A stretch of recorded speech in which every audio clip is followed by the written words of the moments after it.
నాడు మూసీ నది హైదరాబాద్ నగర సాగు తాగునీటి అవసరాలను తీర్చింది. భాగ్యనగరానికే తలమానికంగా కొనసాగింది. కానీ నేడు కాలుష్య కోరల్లో చిక్కి శల్యమైంది. ఈ నదికి పునర్వైభవం తెచ్చేందుకు గౌరవ సీఎం శ్రీ రేవంత్ రెడ్డి గారి అధినాయకత్వంలోని ప్రజా ప్రభుత్వం కంకణం కట్టుకుంది. Musi reservation and river front development లో భాగంగా ప్రజా ప్రభుత్వం సమగ్ర ప్రణాళికను సిద్ధం చేసింది. మూసీ అభివృద్ధి కోసం సింగపూర్ కు చెందిన Meinhardt, RIOS, Cushman and Wakefield consortium ను అగ్రిగేట్ మాస్టర్ ప్లాన్ గా ప్రజా ప్రభుత్వం నియమించింది. దక్షిణ కొరియాలోని సియోల్ లో చియోంగ్ గైచియాన్, అలాగే లండన్ లోని థేమ్స్ నదిలా, టోక్యో సుమిదా నది, సింగపూర్ రివర్ ఫ్రంట్, పారిస్ లోని సీన్ నది, అహ్మదాబాద్ సబర్మతి తరహాలో మూసీని అభివృద్ధి చేయాలని ప్రజా ప్రభుత్వం సంకల్పించింది. ఆయా దేశాల్లో కాలుష్య నదులను ప్రక్షాళన చేసి ఆర్థిక పర్యాటక ఇంజన్లుగా ఎలా మార్చారో స్టడీ చేసింది ప్రజా ప్రభుత్వం. మన హైదరాబాద్ ను బ్లూ అండ్ గ్రీన్ సిటీగా మార్చడం, హెరిటేజ్ టూరిజం, 24/7 నైట్ ఎకానమీ అభివృద్ధి చేయడం ప్రధాన లక్ష్యంగా పెట్టుకుంది. మొత్తం 55 కిలోమీటర్ల ప్లాన్ లో భాగంగా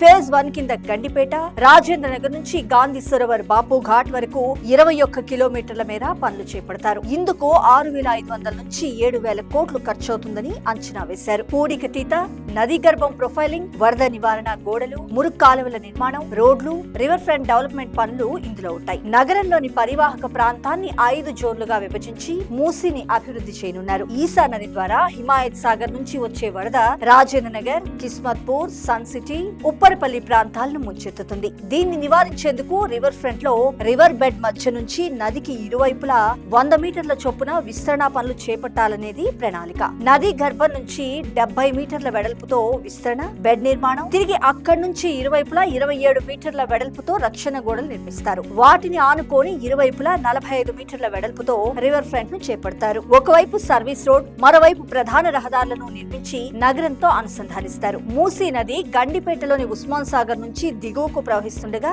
వరదల సమయంలో గండిపేట, కోకాపేట, మంచిరేవుల, బైరాగిగూడ ప్రాంతాలు ముంపునకు గురవుతున్నాయి. దీన్ని నివారించేందుకు మరి నది గర్భం నుంచి ఇరువైపులా 100 మీటర్ల పొడవుతో విస్తరణ చేపట్టాలని ప్రణాళికలు సిద్ధం చేసింది ప్రజా ప్రభుత్వం. 60 మీటర్ల పొడవుతో బెడ్ నిర్మాణం, దాన్ని ఆనుకొని ఇరువైపులా 24 మీటర్ల పొడవుతో రక్షణ గోడలు, కట్ట నిర్మిస్తారు. అక్కడి నుంచి ఇరువైపులా 46 మీటర్ల వెడల్పుతో రివర్ ఫ్రంట్ ను అత్యంత సుందరంగా అభివృద్ధి చేస్తారు. మూసీలో మురుగు, వ్యర్థాలను కలవకుండా నియంత్రించడంతో పాటు నదిలో నిత్యం మంచినీటి ప్రవాహం ఉండేలా గోదావరి, మూసీలను అనుసంధానిస్తారు. మల్లన్న సాగర్ జలాశయంలోని 20 టీఎంసీలను ఇందుకోసం కేటాయించారు. తాగునీటికి 17.5 టీఎంసీలు, మూసీలో ప్రవాహానికి 2.5 టీఎంసీలను ప్రత్యేకించారు. అంటే ఏడాది పొడవునా గోదావరి నది నీరు మూసీలో పరుగులు పెట్టేలా ప్రజా ప్రభుత్వం ప్రణాళికలు సిద్ధం చేసింది. హైదరాబాద్ నగరంలో ట్రాఫిక్ రద్దీని తగ్గించేందుకు మూసీ వెంబడి ఈస్ట్ వెస్ట్ కారిడార్ ను నిర్మించనున్నారు. 14 కొత్త అప్గ్రేడెడ్ వంతెనలు, 3 భారీ బ్యారేజ్లు నిర్మిస్తారు. గండిపేట నుంచి గౌరెల్లి వరకు సుమారు 43 కిలోమీటర్ల మేర నిలిచే ఈ మార్గం ద్వారా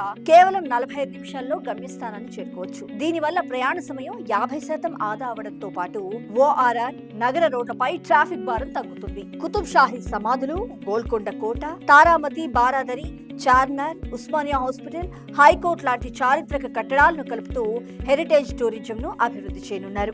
నది వెంబడి మత సామరస్యానికి ప్రతీకగా ఒకే కారిడార్ లో మంచిరేవుల్లో టెంపుల్, పురాణాపూల్లో మసీద్, గౌలిగూడలో గురుద్వారా, నాగోల్లో చర్చిని కొత్తగా నిర్మించాలని ప్రతిపాదించారు. మూసా, ఈసా నదులు కలిసే ఈ పవిత్ర సంగమ ప్రదేశం 1948లో మహాత్మా గాంధీజీ గారి అస్థికలు కలిపిన బాపుఘాట్ వద్ద అద్భుతమైన గాంధీ సరోవర్ ను నిర్మించనున్నారు. ఇక్కడ ఎత్తైన పీస్ స్టాట్యూ, నేషనల్ మ్యూజియం, చేనేత శిక్షణా కేంద్రం, meditation, wellness village, knowledge hub లను మాస్టర్ ప్లాన్ లో పొందుపరిచారు. ఇది నగరంలోనే ఒక గొప్ప పర్యాటక, ఆధ్యాత్మిక కేంద్రంగా మారుతుంది. మూసీ కేవలం మురుగు కాలువ కాదు, హైదరాబాద్ భవిష్యత్తుకు గ్రోత్ ఇంజన్. గోదావరి జలాలతో ప్రక్షాళన, ఈస్ట్ వెస్ట్ కారిడార్ తో కనెక్టివిటీ, వరల్డ్ క్లాస్ టూరిజం తో భాగ్యనగరం బ్లూ గ్రీన్ సిటీగా అవతరించనుంది.